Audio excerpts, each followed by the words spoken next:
Do like share and subscribe, और कृपया करके इस चैनल को बढ़ाने के लिए आप इसको सब्सक्राइब कीजिए, साथ साथ अपने दोस्तों के बीच में भी इसको शेयर जरूर कीजिए। धन्यवाद।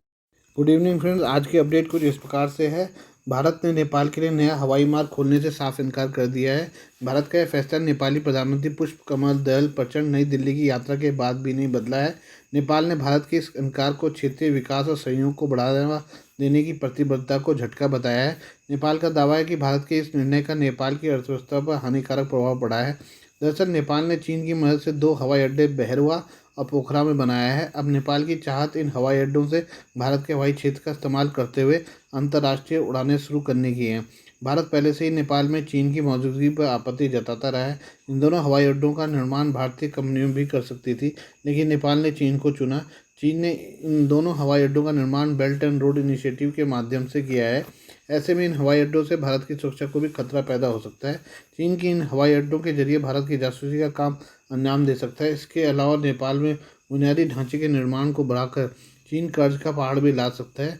इससे नेपाल को श्रीलंका और पाकिस्तान के जैसे मजबूरन चीन की शर्तों को मानना पड़ेगा, जो भारत को कतई स्वीकार नहीं है। नेपाल का तर्क है कि भारत के नए हवाई मार्गों के इनकार से नेपाली अर्थव्यवस्था को गंभीर झटका लगा है। इससे देश के विकास की संभावनाएं बाधित हुई हैं। चीनी निवेश और सहायता से बने भैरवा पोखरा हवाई अड्डों का उद्देश्य नेपाल में पर्यटन, व्यापार और समग्र कनेक्टिविटी को बढ़ावा देना था। हालांकि पर्याप्त हवाई मार्ग और पहुंच के बिना इन हवाई अड्डों का कम उपयोग किया जाता है। ऐसे में नेपाल इन हवाई अड्डों से पूरा लाभ नहीं पा रहा है। इससे नेपाल की चीनी कर्ज वापस करने में भी परेशानी हो रही है।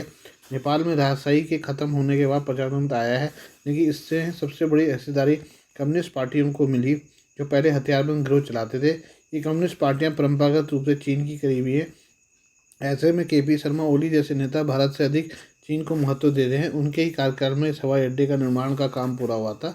उस समय नेपाल की कम्युनिस्ट पर सरकार ने यह नहीं सोचा था कि बिना भारत हुआ इन हवाई अड्डों का संचालन नहीं कर सकता। इसके बावजूद सिर्फ जिद और सनक से उसने भारत के खिलाफ जहर उगलते हुए चीन की दोस्ती कबूल की। आइए अब हम ओपेक देशों के बारे में बात कर लें। ओपेक प्लस देशों की 4 जून को होने वाली बैठक से पहले ही समूह के सबसे बड़े तेल उत्पादक देश सऊदी अरब और रूस में तनाव बढ़ गया है। सऊदी अरब इसलिए रूस से नाराज है क्योंकि उसने सौदे के अनुरूप तेल का उत्पादन नहीं घटाया। इससे सऊदी अरब की तेल की कीमतों को कम से कम $81 प्रति बैरल रखने की कोशिशों को झटका लग रहा है। सऊदी अरब के अधिकारियों ने इस मुद्दे पर रूस के सामने अपनी नाराजगी भी जाहिर की है, लेकिन इसका कोई प्रभाव पड़ता दिख नहीं रहा। सऊदी ने रूस से इस साल के अंत तक प्रतिदिन 5 लाख बैरल तेल उत्पादन कम करने के वादे पर रहने की भी अपील की है। सऊदी अरब का कहना है कि अगर कच्चे तेल की कीमत $81 प्रति बैरल से नीचे गिरती हैं तो उसकी आमदनी और लागत बराबर नहीं रहेगा। अगर कीमतें इससे कम हुई तो सऊदी समेत बाकी के तेल उत्पादकों को नुकसान उठाना पड़ेगा।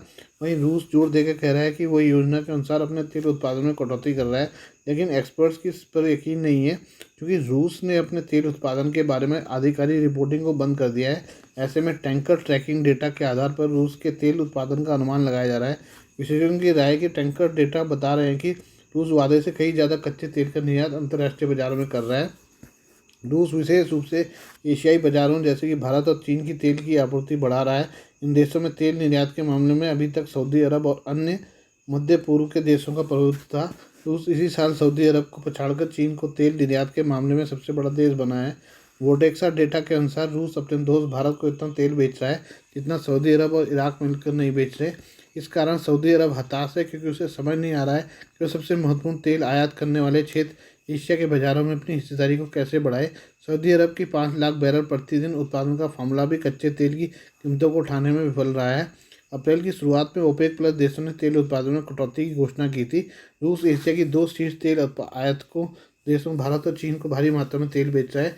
ये दोनों देश G7 समूह के प्राइस कैप का पालन नहीं कर रहे हैं। इसका सीधा लाभ रूस को हो रहा है।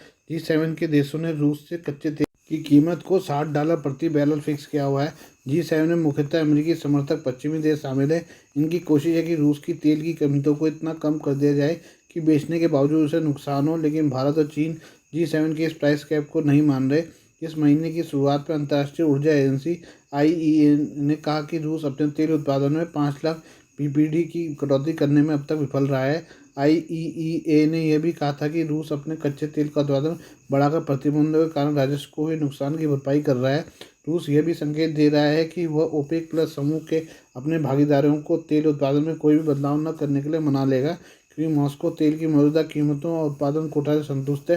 पिछले हफ्ते रूसी राष्ट्रपति व्लादिमीर पुतिन ने कहा कि ऊर्जा की कीमतें आर्थिक रूप से उचित स्तर पर आ रही हैं। ये वो पाकिस्तान के बारे में बात कर लें। बंगाली में फंसे पाकिस्तान को अब भारत की याद आ रही है। पाकिस्तानी संसद की अस्थायी समिति ने गुजारिश की है कि भारत को इस्लामाबाद में अपने उच्चायुक्त को दोबारा बहाल करना चाहिए।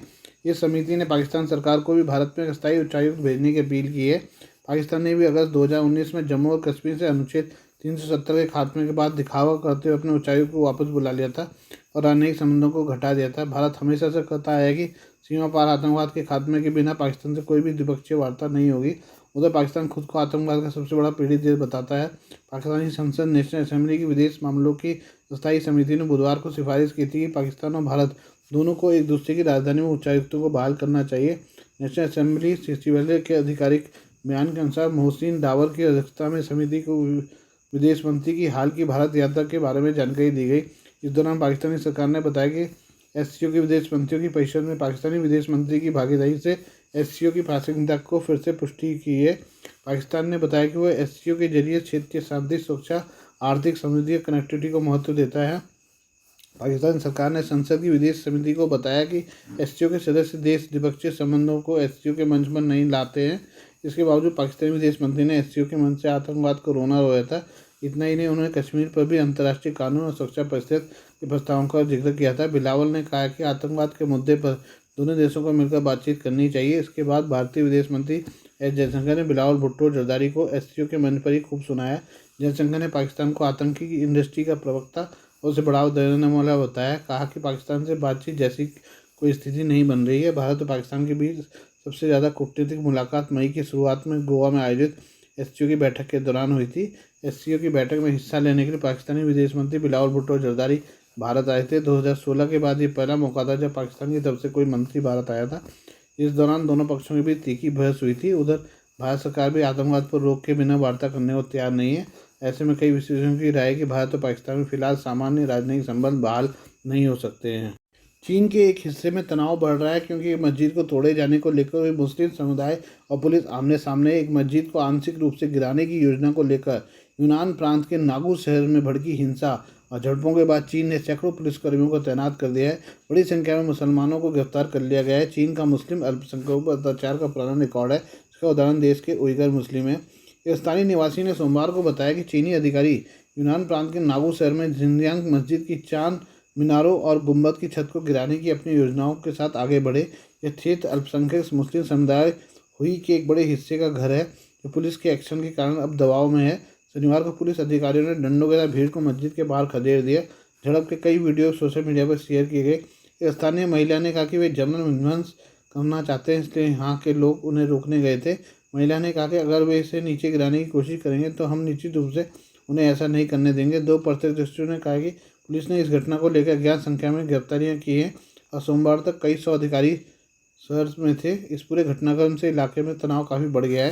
उन्होंने बताया कि झड़प के बाद मस्जिद के आसपास के इलाकों में लोगों को इंटरनेट की समस्या और कनेक्टिविटी की अन्य दिक्कतों का सामना करना पड़ रहा है। स्थानीय सरकार की ओर से रविवार को जारी एक नोटिस में कहा गया कि सामाजिक प्रबंधन और व्यवस्था को गंभीर रूप से नुकसान पहुंचाने वाले एक मामले की जांच शुरू की गई है। नोटिस में लोगों को अवैध और आपराधिक कृत्यों को तुरंत बंद करने का आदेश दिया गया है। नोटिस में 6 जून से पहले सरेंडर करने वालों के साथ नरमी बरतने की बात भी की गई है। अमेरिका और यूरोपीय संघ के साथ बढ़ते तनाव के बीच राष्ट्रपति शी जिनपिंग ने देश के नागरिकों को चेतावनी दी है कि चीन मुश्किल और कठिन सुरक्षा चुनौतियों का सामना कर रहा है। उन्होंने देश के नागरिकों से सबसे खराब परिस्थिति के लिए तैयार रहने को कहा। समाचार एजेंसी सिन्हुआ की खबर के अनुसार मंगलवार को राष्ट्रीय सुरक्षा आयोग की बैठक की अध्यक्षता करने वाले शी ने कहा कि देश के सामने राष्ट्रीय सुरक्षा समस्याओं की जटिलता और गंभीरता नाटकीय रूप से बढ़ी है। उन्होंने कहा कि राष्ट्रीय सुरक्षा के मोर्चे को रणनीतिक आत्मविश्वास का निर्माण करना चाहिए। जीत हासिल करने के लिए पर्याप्त आत्मविश्वास होना चाहिए और अपनी ताकत और फायदों के बारे में अच्छी तरह से पता होना चाहिए। खबर में कहा गया कि शी ने बैठक में इस बात पर जोर दिया कि हमें सबसे खराब स्थिति और चरम परिदृश्यों के लिए तैयार रहना चाहिए और तेज हवाओं, पानी और यहाँ तक कि खतरनाक तूफानों के प्रमुख परीक्षण का सामना करने के लिए तैयार रहना चाहिए। इसमें कहा गया कि हमारी राष्ट्रीय सुरक्षा प्रणाली और क्षमता के आधुनिकीकरण के लिए और प्रयास किए जाने चाहिए और वास्तविक लड़ाई तथा व्यवहारिक समस्याओं से निपटने के लिए तैयार रहना चाहिए। बैठक में जोखिम निगरानी और राष्ट्रीय सुरक्षा के लिए प्रारंभिक चेतावनी प्रणाली के निर्माण में तेजी लाने के दिशा निर्देशों और राष्ट्रीय सुरक्षा के बारे में व्यापक सार्वजनिक शिक्षा को मजबूत करने पर दिशा निर्देश सहित दस्तावेजों पर विचार विमर्श किया गया और उन्हें अपनाया गया। शी पिछले साल तीसरी बार चीन की सत्तारूढ़ कम्युनिस्ट पार्टी CPC का प्रमुख चुने जाने के बाद से सुरक्षा बढ़ाने और सैनिकों के युद्ध स्तर को बढ़ाने पर अधिक जोर दे रहे हैं। ये पहली बार नहीं है जब शी ने चीन के सामने आने वाली सुरक्षा स्थिति को रेखांकित किया है। मार्च में उन्होंने वाशिंगटन पर चीन के खिलाफ पश्चिमी दमन का नेतृत्व करने का आरोप लगाया। हाल के दिनों में शी ने सुरक्षा को लेकर बयानबाजी तेज कर दी है, क्योंकि चीन ताइवान और दक्षिण चीन सागर सहित कई मोर्चों पर अमेरिका के खिलाफ खड़ा हो रहा है। वाशिंगटन ने सुरक्षा चिंताओं पर कई चीनी तकनीकी फर्मों पर भी प्रतिबंध लगा दिया है, जिसके बारे में बीजिंग ने कहा है कि उसका उद्देश्य उसके विकास को रोकना था। आज के लिए बस इतना ही, बाकी मिलते हैं कल आपसे नई खबरों के साथ। धन्यवाद।